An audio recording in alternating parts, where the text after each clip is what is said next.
भारत समता news channel को subscribe करें और बेल आइकन प्रेस करना ना भूलें। आप देख रहे हैं अजीत भारती के साथ भारत समता न्यूज। सभी दर्शक भाइयों को नमस्कार। आप हमारे साथ समाचार के अंत तक बने रहें। आज मैं अपने चैनल पर पहली बार कह रहा हूं कि बहुजन समाज के जितने भी संगठन हैं, अब मुझे पानी नहीं खून चाहिए। सुभाष चंद्र बोस ठीक ही कहे थे कि आपको अगर आज़ादी चाहिए तो आप मुझे खून दीजिए, मैं आपको आज़ादी दूंगा। तो सही ही कहे थे। मैं पहली बार कहूँगा कि बहुजन समाज संगठन भारत के संविधान के तौर तरीकों को तो प्रचार प्रसार करता ही, उसके साथ कट्टरपंथी भी अब होनी जरूरी है। बातें एक रिपोर्ट के साथ ऐसा मैं क्यों कह रहा हूँ, जो नहीं करेंगे उनके खिलाफ मैं भारत समता न्यूज का पत्रकार हूँ। बहुजन समाज के खिलाफ खुद खोलूँगा मैं मोर्चा, क्योंकि मैं ये नहीं चाहता कि पानी की तरह हमारे देश में रहा जाए और हम लोग रहें। आते हैं एक खबर के साथ, पहले जान लेते हैं हरामियों की क्या है चाल। हाथरस सामूहिक दुष्कर्म कांड में बीजेपी के पूर्व विधायक राजवीर सिंह का विवादित बयान आया है कि जो चारों आरोपियों ने मनीषा बहन का जो बलात्कार किए, जीभ काटे, गर्दन की रीढ़ की हड्डी तोड़ दी, वो बता रहा है कि वो निर्दोष हैं।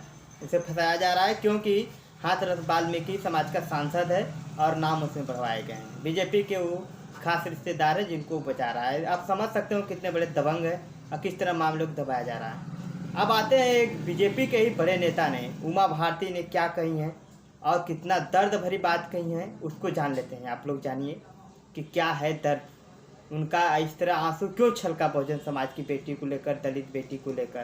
पूरे दर्द को समझिए आप। बीजेपी की पूर्व केंद्रीय मंत्री उमा भारती जी का बड़ा बयान आया है, जो आप सुन के चौंक जाएंगे कि राम राज लाने वाला था, दावा किया था और किया था पुलिस की संदेहपूर्ण कार्रवाई से आदित्य योगी नाथ, यूपी सरकार और बीजेपी की छवि खराब हुई है। साफ शब्द में आरोप लगाया बीजेपी सरकार पे। वही उमा भारती सीएम योगी से अपील की है कि सभी मीडिया कर्मी और राजनीतिक दलों से ठीक हो परिवार से मिलने दिया जाए। ये तानाशाह है बीजेपी सरकार की, जबकि बड़ी अपील की है उन बीजेपी की खुद वरिष्ठ नेता रह चुकी हैं और केंद्रीय मंत्री भी। आते हैं उसके आगे रिपोर्ट क्या कहीं अपने दर्द भरी आवाज़ों में, जबकि कोरोना पॉजिटिव हैं, हॉस्पिटल में भर्ती हैं, उसके बाद बीजेपी सरकार को कैसे लताड़ रही हैं। उमा भारती जी एम्स ऋषिकेश में भर्ती हैं। उमा भारती जी का बड़ा बयान है कि मैं कोरोना हूँ, पॉजिटिव हूँ, वार्ड में मैं बहुत बेचैन हूँ कि मैं अगर ठीक होती तो मैं परिवारजनों के साथ में बैठी होती।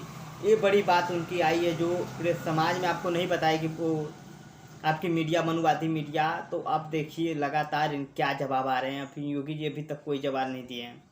वह दलित, फिर उमा भारती जी लिखती हैं कि वह एक दलित परिवार की लड़की थी, इसलिए उसे बिटिया भी को किसी जल्दबाजी में उसे जला दिया गया, पुलिस ने उसे दफना दिया।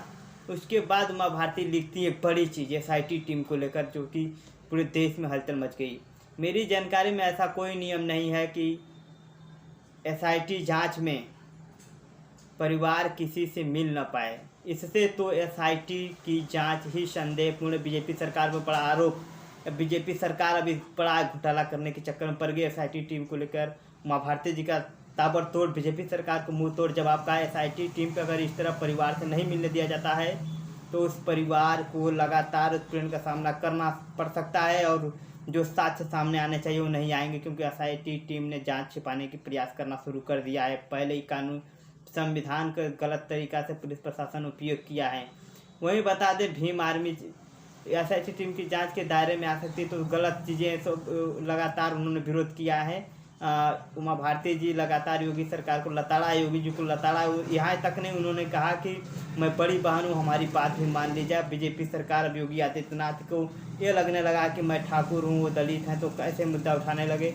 अब लगता है अब जो है कि बहुजन समाज, अब समर्ण जो समाज नहीं, ठाकुरों के बीच की जो बड़े लगातार के कमेंटेड आ रहे हैं, पूरे लगातार विवादित बयान आ रहे हैं कि सवर्ण वर्ग के पहले संगठनों ने बलात्कारियों को बचाया। ये लोग देश को आज़ाद नहीं गुलाम करने के भी साजिशकार इसी तरह थे कि आप सोच सकते हैं कि बहुजन समाज सच नहीं रख पाता है, अपने बहन को इंसाफ दिला कैसे पाएगा। देखिए कि गलत लोगों का, बलात्कारियों का कैसे सवर्ण वर्ग समाज सादर। अभी करली सेना का विवादित बयान आया है कि वो लोग बेकसूर हैं। अब आते हैं भीम आर्मी चीफ चंद्रशेखर आजाद जी का बड़ा ट्वीट जो आया, आने के बाद तूफान मच गया है। हाथरस के वहसीपन पर मोदी जी चुप क्यों, खामोश क्यों। मोदी जी तो यूपी से 2 बार सदन में गए हैं। दूसरी बात लिखते हैं, हमारी बहन को कचरे की तरह जलाया गया। सबसे बड़ी बात वो लिखते हैं कि चुनाव से पहले मोदी जी दलितों को पैर धोते हैं। फिर कहते हैं, प्रधानमंत्री मोदी कहते हैं कि मुझे दलितों को मत मारो, मारना है तो मुझे मारो। उसके बाद चुनाव से पहले और विवादित उनका आता है कि बेटी पढ़ाओ, नारा देते हैं बेटी बचाओ बेटी पढ़ाओ। पीड़ित की चीख मोदी जी को नहीं सुनाई देती है। चंद्रशेखर आजाद जी का एक बड़ा ट्वीट और बड़ा जंतर मंतर पर धरना प्रदर्शन उनका लगातार रहा। अब बहुजन समाज के लोगों को जागना है। आप अगर चैनल पर पहली बार आए, चैनल को सब्सक्राइब करें और शेयर करना ना भूलें, क्योंकि आपकी शेयर ही और सब्सक्राइब ही मेरी एक ताकत होगी, आपकी और हमारी। लगातार ये सब चीज़ें आपको जानने के बाद अगर आपको ये महसूस नहीं हुआ होगा कि अब समझ लीजिए कि मैं पहली बार अपने चैनल पर कह रहा हूँ कि बहुजन समाज के ततना SC ST OBC जितना भी समाज के लोग हैं, अगर आप पानी नहीं अब खून रखिए, अब खून ठंडा नहीं गर्म होना चाहिए। क्योंकि मैं अब इंटरव्यू अब बाइट भी लूँगा तब गर्म खून के साथ लूँगा, क्योंकि ठंडे खूनों के साथ अब हम शांति से इंटरव्यू बाइट लेने के मूड में नहीं हैं। क्योंकि अब जीना है तो अब लड़ के जीना है, अब डर कर नहीं अब देना है जवाब, तो लड़ कर देना है, पीछे हट कर नहीं। बीजेपी सरकार की तानाशाही जो सरकार है ये नहीं चलने दी जाए। पूरे देश में हम लगातार आप लोग विरोध प्रदर्शन करते रहिए। हम लोग बहुजन समाज के जितने भी पत्रकार हैं आपकी आवाज़ें उठाते रहेंगे। जय